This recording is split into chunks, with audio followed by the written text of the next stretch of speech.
Hello everyone, welcome back to my YouTube channel Ghar Sansar. तो कैसे हैं आप सब? आई होप आप सब बहुत ही अच्छे होंगे। आज हम डिस्कस करने वाले हैं मार्गशीर्ष मास के बारे में। तो जैसा कि आप सबको पता है, कल कार्तिक पूर्णिमा थी जो कि ख़त्म हो चुकी है, यानी कार्तिक का महीना ख़त्म हो चुका है।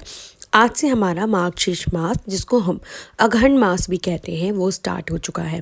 तो आज के दिन से आपको क्या क्या करना है, क्या नियम होते हैं अगहन मास के या मार्गशीर्ष मास के, क्या काम आपको करना चाहिए, क्या काम आपको नहीं करना चाहिए, और हम जानेंगे कुछ ऐसे उपाय जो आप इस महीने में कर सकते हैं और अपनी मनोकामनाओं की पूर्ति कर सकते हैं। तो चलिए शुरू करते हैं। हिंदू पंचांग का 9वां महीना मार्गशीर्ष मास धार्मिक दृष्टि से अत्यंत पवित्र माना गया है। इसे अग्रहायण या फिर अगहन मास भी कहा जाता है। इस महीने का नाम पूर्णिमा के दिन चंद्रमा की स्थिति वाले मार्गशीर्ष नक्षत्र से लिया गया है। धर्म ग्रंथों के अनुसार यही वह महीना है जब सतयुग की शुरुआत हुई थी, इसलिए इससे वर्ष का सबसे शुभ मास माना जाता है। मार्गशीर्ष मास में भगवान विष्णु, श्री कृष्ण और देवी लक्ष्मी की पूजा का विशेष विधान है। श्री कृष्ण ने स्वयं भागवत गीता में कहा है, मासानाम मार्गशीर्षो अहम, अर्थात मैं महीनों में मार्गशीर्ष हूँ, इसलिए यह महीना श्री कृष्ण भक्ति के लिए सबसे श्रेष्ठ माना जाता है। इस दौरान पूजा पाठ, व्रत और दान के शुभ फल प्राप्त होते हैं।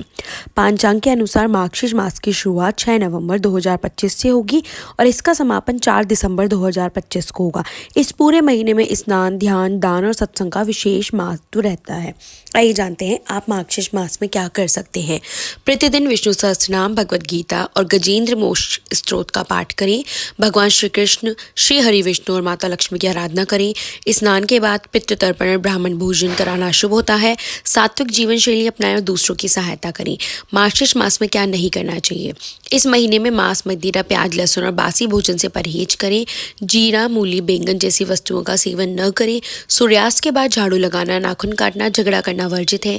आलस्य, गुस्सा, ईर्ष्या और अपमान जैसे नकारात्मक कर्मों से दूर रहें। मार्गशीर्ष या अगहन का महीना मांगलिक कार्य, लगन, पर्व, त्योहार, ग्रह नक्षत्र, मौसम और खेतीबाड़ी के लिए बेहद खास होता है। देवोत्थान एकादशी के दिन भगवान विष्णु के योग निद्रा से जागने के बाद कार्तिक चतुर्दशी को भगवान शिव संसार का संचालन और कार्यभार फिर उन्हें सौंपते हैं।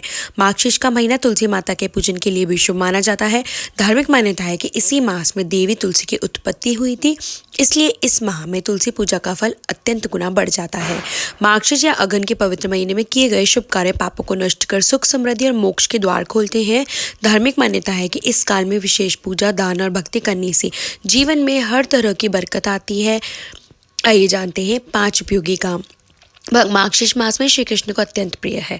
इस महीने हर सुबह स्नान के बाद ओम नमः भगवते वासुदेवाय मंत्र का 108 बार जाप करें।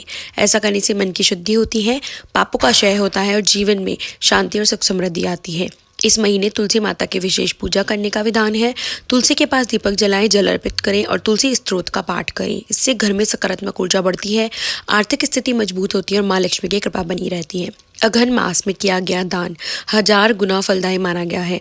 गरीबों को अन्न, वस्त्र, मिठाई या दक्षिणा दें। यदि संभव हो तो गौ सेवा करें। ऐसा करने से घर में बरकत आती है, धन संपत्ति में वृद्धि होती है, मनुष्य के सभी कष्ट दूर होते हैं। मार्गशीर्ष महीना गीता जयंती का भी समय है। इस महीने में श्रीमद् भागवत का पाठ करने से आत्मिक शक्ति में शांति मिलती है और कर्म बंधनों से मुक्ति मिलती है। ये उपाय मोक्ष की प्राप्ति में सहायक माना गया है। इस पवित्र महीने में शुक्रवार और पूर्णिमा को लक्ष्मी पूजन का विशेष महत्व है। घर में घी का दीपक जलाकर माँ लक्ष्मी को गुलाब के फूल अर्पित करें। इससे घर में धन की वृद्धि, समृद्धि और स्थायी बरकत बनी रहती है। मार्गशीर्ष महीने के दौरान दीप दान करने से भगवान विष्णु, माता लक्ष्मी दोनों की कृपा प्राप्त होती है। दीपक अंधकार को दूर कर प्रकाश और सकारात्मक ऊर्जा लाता है। माना जाता है कि यदि सही स्थान पर दीप प्रज्वलित करने से घर के वास्तु दोष, नकारात्मक जीवन के कष्ट दूर होते हैं। आइए जानते हैं किन स्थानों पर आपको दीपक जलाना है। तुलसी को हरिप्रिया कहा जाता है। पूरे मार्गशीर्ष महीने में विशेषकर शाम के समय तुलसी के पेड़ के पास शुद्ध घी का दीपक जलाएं। इस उपाय को करने से धन धान्य की कमी नहीं होती है, साथ में घर में सुख शांति रहती है। मार्गशीर्ष महीने में प्रतिदिन घर के मुख्य द्वार के दोनों ओर दीपक जलाने से जीवन में शुभता आती है। मान्यता है कि इससे घर में सकारात्मक ऊर्जा का प्रवेश होता है, नकारात्मक ऊर्जा दूर भागती है, साथ ही इससे आर्थिक बाधाएं भी दूर होती है।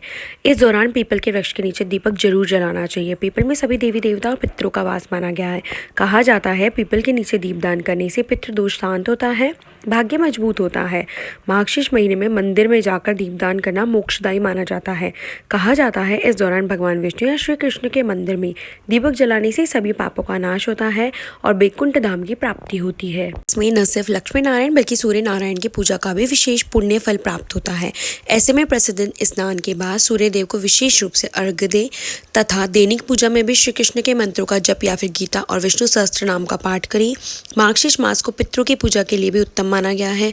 ऐसे में इस मास में व्यक्ति को पितरों की आत्मा की शांति और इनकी मोक्ष प्राप्ति के लिए विशेष रूप से तर्पण और श्राद्ध आदि करना चाहिए। गोपाल को प्रसन्न करने के लिए रोजाना सूर्योदय से पूर्व किसी पवित्र नदी में स्नान करना चाहिए या फिर तांबे के लोटे से सूर्य को जल अर्पित करना चाहिए। उसके बाद लड्डू गोपाल को सुबह से स्नान और आरती के लिए घंटी बजाकर उठाना। आप चाहें तो 7 बार ताली बजाकर भी लड्डू गोपाल को उठा सकती हैं। इसके बाद पवित्र जल से लड्डू गोपाल को स्नान कराना चाहिए। फिर आप लड्डू गोपाल को श्रृंगार कर और नए वस्त्र पहनाएं। इस माह लड्डू गोपाल को केसर का तिलक लगाएं। दरअसल सर्दियों के समय में चंदन ठंडा करता है और केसर में गर्माहट होती है। लड्डू गोपाल की आरती करें। तिल एवं गुड़ का भोग जरूर लगाएं। आपको बता दें कि गर्म दूध, तिल के लड्डू, मीठे पराठे और सीजन में आने वाली सब्जियां एवं फल इस वक्त आपको लड्डू गोपाल के भोग स्वरूप जरूर चढ़ाना चाहिए। इसके बाद आपको 108 बार क्रम कृष्णाय नमः मंत्र का जाप भी जरूर करना चाहिए। जाप सुबह नहीं कर पाती हैं तो शाम के वक्त भी कर सकती हैं।